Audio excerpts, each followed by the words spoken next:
The first time my husband admitted it, he looked relieved. "Nothing physical happened," he said. "It was only emotional." Only.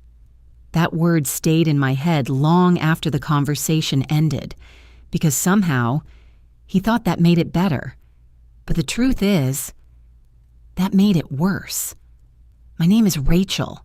For 9 years, I was married to a man named Aaron. Our relationship wasn't dramatic. No constant fights, no obvious problems. We were the kind of couple people described as stable. Comfortable routines, shared responsibilities, quiet evenings, the kind of marriage that doesn't look exciting, but feels secure. At least, that's what I thought. Looking back now, the signs were always there. Not obvious ones. Nothing as clear as messages or late-night calls, just small changes. Aaron started smiling at his phone more often, not in a distracted way, in a focused way. The kind of smile people don't realize they're making. When I asked who he was texting, he answered quickly. Work stuff. Always work. But something about the way he held his phone changed too, angling the screen away, turning slightly when he replied, not hiding it completely, just enough to make it private. At first, I ignored it, because emotional distance doesn't feel like betrayal at the beginning. It feels like stress, like distraction, like life getting in the way. But over time, the distance grew. Aaron started coming home later, not dramatically late, just later.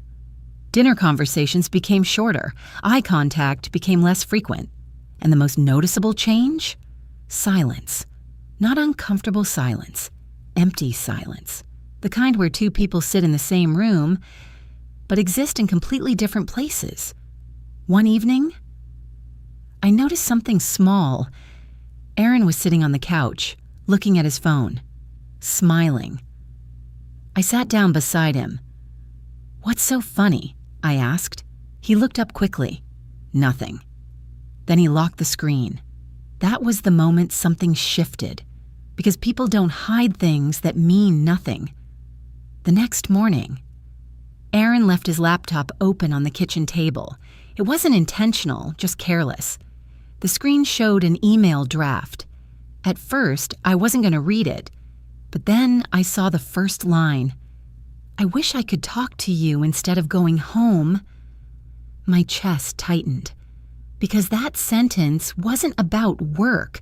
It wasn't professional. It wasn't harmless. And the more I read, the clearer the situation became. The messages weren't explicit. They weren't physical, but they were intimate. Sharing thoughts, sharing feelings, sharing frustrations about life, including frustrations about me. "She doesn't understand me the way you do." That sentence felt sharper than anything else because it meant something very simple. Aaron wasn't just talking to someone else, he was replacing me, emotionally, and that's the kind of betrayal no one prepares you for, because physical cheating is obvious, clear, but emotional cheating, it happens quietly, slowly, until one day, you realize the person you love has already given the most important parts of themselves to someone else. And by the time Aaron finally said the words out loud, it was only emotional. I already knew something he didn't. That was the part that hurt the most. Emotional affairs don't begin with obvious betrayal. They begin with conversations, small ones, harmless ones. At least, that's how they look at first.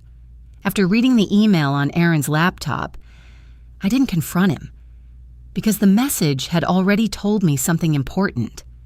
This wasn't new. This wasn't a mistake. This was something that had been growing quietly for a long time.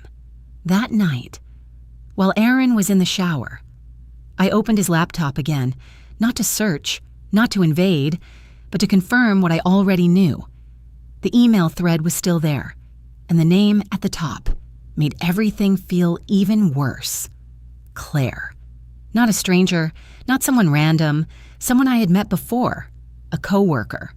The same woman Aaron once described as just easy to talk to.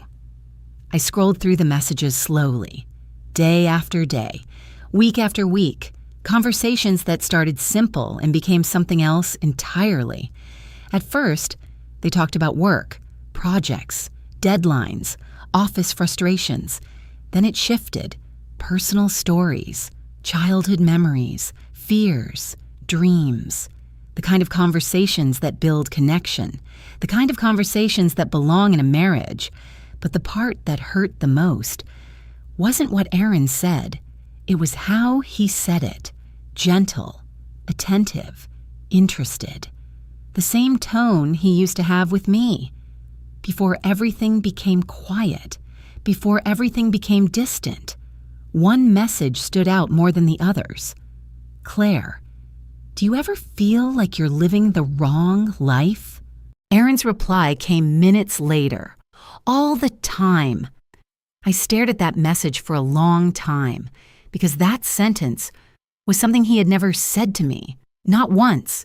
Not in 9 years. And yet, he said it easily to someone else. Scrolling further down, I found another message. I wish things had happened differently. Claire responded immediately. Maybe they still can. That was the moment I understood something clearly. This wasn't just emotional support. This was emotional replacement. Aaron wasn't just talking to her. He was building something with her, something that felt like a relationship without ever calling it one. And the strangest part? There was no guilt in his words, no hesitation, no awareness that he was crossing a line. Because in his mind, he hadn't done anything wrong. After all, nothing physical had happened. But emotional betrayal doesn't need physical proof, because the damage happens somewhere else, in the space where trust used to exist, in the conversations that no longer belong to you, in the realization that the person you love is emotionally invested in someone else. That night, Aaron sat beside me on the couch, watching television, scrolling on his phone, occasionally smiling, and for the first time, I didn't feel like I was sitting next to my husband. I felt like I was sitting next to someone who had already left, just not physically, not yet. The most painful part of emotional cheating is not what you see, it's what you start to understand. After reading the messages, I stopped looking for proof because I didn't need it anymore. The truth wasn't hidden. It was everywhere. In the silence between conversations, in the way Aaron stopped asking about my day, in the way he looked at his phone, but not at me. At first, I thought I was imagining it. But once you see the pattern, you can't unsee it. Aaron had stopped sharing things with me, not dramatically, not suddenly, just gradually. Small pieces disappearing over time. Thoughts he used to say out loud, stories he used to tell, feelings he used to express, all of it. Gone. And now I knew where it had gone. Claire. One evening, I decided to test something. Nothing dramatic, just a simple question. We were sitting at dinner. Aaron, I said, "Are you happy?" He looked up from his plate, surprised. "What kind of question is that?" "A normal one," I replied. He shrugged. "Yeah," he said. "I'm fine." Fine. That word felt empty, because I had already seen something different. I had read his messages. I had seen him say, "I feel like I'm stuck. I don't know who I am anymore. I can be myself when I talk to you." But none of those words were for me. They were for someone else, which meant something very simple. Aaron wasn't just distant. He was emotionally invested somewhere else. And that kind of distance is impossible to fix if only one person is trying. The next realization came a few days later. Aaron came home late, not unusual, but when he walked in, he looked lighter, relaxed. The kind of energy people have after a good conversation. "Long day?" I asked. "Yeah," he said, but he was smiling, and suddenly I understood something that hurt more than anything else. He wasn't getting that feeling from me anymore. He was getting it from her, Claire. The emotional connection I thought we still had already been replaced. And the worst part? Aaron didn't even think it was wrong. A week later, I stopped pretending. I closed his laptop, walked into the living room, sat down across from him. "We need to talk," I said. He looked up slowly. "About what?" I held his gaze. "About Claire." The silence that followed said everything. Not confusion, not surprise, recognition. Because in that moment, Aaron understood something. I knew, and the conversation that followed would finally put his truth into words, the same words he thought would make everything better. It was only emotional, but he had no idea. That was exactly what made it worse. The silence between us lasted longer than I expected. Aaron didn't deny it. He didn't ask what I meant. He didn't pretend to misunderstand. He just looked at me, which told me everything. "You've been talking to her," I said calmly. Aaron exhaled slowly. "Yeah." No hesitation, no attempt to hide it, just a quiet admission. "For how long?" I asked. "A few months?" "A few months." I nodded slightly. "And you didn't think to tell me?" Aaron rubbed his hands together. "It wasn't like that." That sentence, the one people always use when they're about to minimize something. "What was it like?" I asked. He looked at me carefully, like he was choosing the least damaging version of the truth. "We just talked," he said. "Just talked." I almost smiled. "About what?" Aaron hesitated. "Everything." Of course, because that was exactly the problem. "Everything you don't talk to me about?" I asked quietly. He didn't answer, and that silence confirmed it. Finally, he said the sentence he thought would fix everything. "It wasn't physical." I held his gaze. "So?" Aaron frowned slightly. "So? It wasn't cheating." That was the moment something inside me shifted completely. Not anger, not sadness, clarity. "Do you really believe that?" I asked. Aaron looked confused. "I didn't sleep with her." "But you connected with her," I said. He blinked. "That's different." "No," I replied calmly. "That's worse." The words surprised him. "How is that worse?" he asked. Because in his mind, physical cheating was the line, the only line that mattered. "You gave her everything that matters," I said quietly. "What do you mean?" I leaned back slightly. "You told her things you've never told me. You shared thoughts you don't share with me. You gave her your attention, your honesty, your time." I paused. "And then you came home to me." The silence filled the rest of the sentence. Aaron didn't speak because he knew it was true. "You didn't just talk to her," I continued. "You replaced me." That was the first moment he looked uncomfortable. "It wasn't like that," he said again. But this time, the words sounded weaker, because even he could hear the truth in what I was saying. "You told her you feel stuck," I said. Aaron's head snapped up. "How do you—" I read the messages.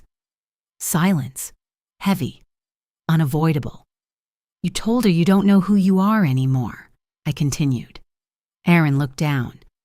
"You told her you feel like you're living the wrong life." His voice came out quietly. "I didn't mean it like that." "Then how did you mean it?" I asked. He didn't answer, because there was no version of that sentence that didn't mean exactly what it sounded like. The room felt smaller, not physically, emotionally, like everything that had once held the marriage together had already been removed. "I would have preferred if you had just cheated," I said quietly. Aaron looked up sharply. What? At least then, I said, it would have been a moment. A mistake, a decision, something clear. But this, I shook my head slightly. This is something you built. And that was the truth he couldn't escape. Because emotional cheating isn't an accident. It's a series of choices, repeated, consistent, intentional. And by the time he admitted it had already gone too far. After the conversation, nothing exploded, no shouting, no dramatic exit, no doors slammed, just silence. The kind of silence that doesn't feel temporary, the kind that feels like something has already ended. Aaron sat on the couch for a long time that night, looking at nothing, waiting. Maybe for me to say something, maybe for me to forgive him, maybe for things to go back to normal. But nothing went back, because once you understand that you've been replaced emotionally, there's nothing left to fix. The next morning, everything looked the same. Same kitchen, same coffee, same routine. But something was missing. Connection. Aaron tried to talk. Do you want me to stop talking to her? He asked. The question sounded almost hopeful, like the solution was simple. I looked at him for a moment. You already did the important part, I said. What do you mean? You gave her everything that matters. He didn't respond, because deep down, he knew that was true. Stopping now wouldn't undo anything. The damage had already happened. Over the next few days, Aaron changed. He stayed home more, put his phone down more often, tried to start conversations, small efforts, late efforts, but efforts nonetheless. The problem was, I no longer needed them, because something inside me had already shifted. The emotional space he used to occupy was empty now, not filled with anger, just empty. And once that space becomes empty, it doesn't refill easily. Meanwhile, his other life didn't stop, because emotional connections don't disappear overnight. Claire was still there, still texting, still asking questions, still expecting the same version of Aaron she had been talking to for months. And that created a problem, because now, Aaron was stuck between two realities: the marriage he had damaged and the connection he had built somewhere else. One evening, his phone buzzed while we were sitting in the living room. He glanced at it, then looked away. But I had already seen the name, Claire. Are you going to answer? I asked calmly. He hesitated. I don't know what to say to her. That sentence told me everything, because for the first time, he wasn't thinking about what he wanted. He was thinking about consequences. What does she want? I asked. Aaron sighed. She wants to know what's happening with us. Of course she did, because from her perspective, this wasn't just emotional. It was something real, something growing, something leading somewhere. And now, that direction had suddenly disappeared. She asked if I'm leaving you, he added quietly. The room went completely still, because that was the question behind everything, the one neither of us had said out loud yet. Are you? I asked. Aaron looked at me. I don't know. That answer should have hurt, but it didn't, because by that point, the answer no longer mattered. He'd already left, just not physically. And that's the part people don't understand about emotional cheating. The relationship doesn't end when someone walks out the door. It ends when they stop choosing you emotionally. And Aaron had stopped choosing me a long time ago. We were just the last ones to say it out loud. In the end, there wasn't a dramatic goodbye, no final argument, no emotional breakdown, just a quiet decision. I left on a Tuesday morning, the same way most things in our marriage had happened, quietly. I packed a small suitcase, left my keys on the kitchen counter, and walked out of the house without waking Aaron. Not because I wanted to avoid him, but because there was nothing left to say. Everything important had already been said, or worse, it had already been said to someone else. The divorce was simple. No long disputes, no complicated negotiations, because emotional cheating doesn't leave much to argue about. There are no gray areas, no confusion, just a clear understanding that something essential has already been lost. A few weeks later, I heard that Aaron had started seeing Claire openly. No more hiding, no more late-night messages. Now it was real, and for a while, I wondered what that looked like. Not out of jealousy, out of curiosity, because emotional relationships often feel perfect when they exist in a controlled space. Messages, conversations, selective honesty. But real life doesn't work like that. Real life includes everything else: time, responsibilities, silence. And one evening, I got my answer. Aaron called. I almost didn't pick up, but something made me answer anyway. His voice sounded different, not broken, not emotional, just tired. "How are you?" he asked. "I'm fine," I said. There was a pause. Then he said something I didn't expect. "It's not the same." I didn't ask what he meant because I already knew, but he continued anyway. "Talking to her felt easy," he said. "Everything felt perfect." Of course it did, because perfection is easy when it only exists in words. But now, he continued, it's just normal. I closed my eyes for a moment, because that sentence explained everything. The illusion had disappeared. The emotional connection that once felt deep and meaningful was now just another relationship, without the mystery, without the distance, without the fantasy. I thought it meant something more, he said quietly. It did, I replied. He paused. What do you mean? It meant you were missing something, I said, but instead of fixing it, I continued, you gave it to someone else. Silence, heavy, unavoidable. I didn't realize what I was losing, he said, and there it was, the truth. Not about me, not about Claire, about him. Because emotional cheating doesn't happen because someone better appears. It happens because someone stops appreciating what they already have.